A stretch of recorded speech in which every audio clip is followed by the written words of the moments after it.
Sabi nila, your outlook shapes your world. Kung totoo yun, then my world is painted in pretty bright colors. Ganun yata talaga ako pinanganak.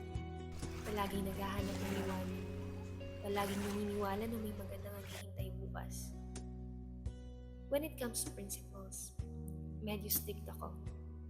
Right is right, wrong is wrong, and I don't believe in blurring those lines.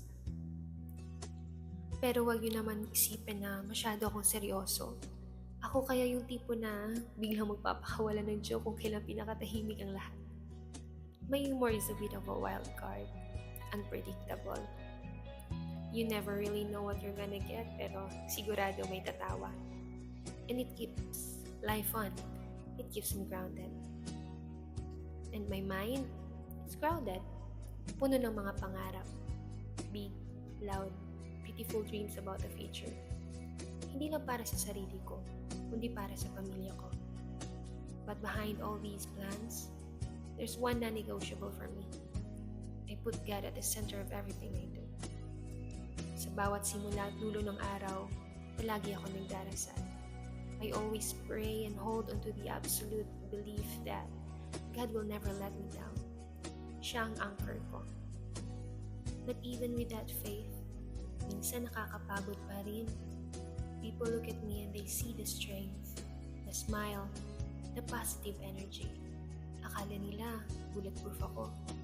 Pero ang tunay na lakas, hindi naman ibig sabihin gawa ka sa bato. Every strong person knows how to break down. May mga gabi rin na tahimik lang ako umiyak. The moments where the armor comes off and the weight of everything finally catches up to me. Hinahayaan kong sarili kong maging vulnerable. Because how can you appreciate the sun if you never learn to sit through the rain? Pero ang bawat pag-iyak, pause lang yun. Kasi kapag hawak ka ni God, alam mong hindi yun ang dulo ng kwento mo. In spite of all the bad times and those heavy, quiet days, palagi pa rin ako nakatingin sa unahan.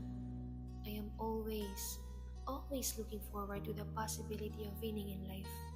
Kasi kasama ko siya, and I intend to enjoy every single second of my climb.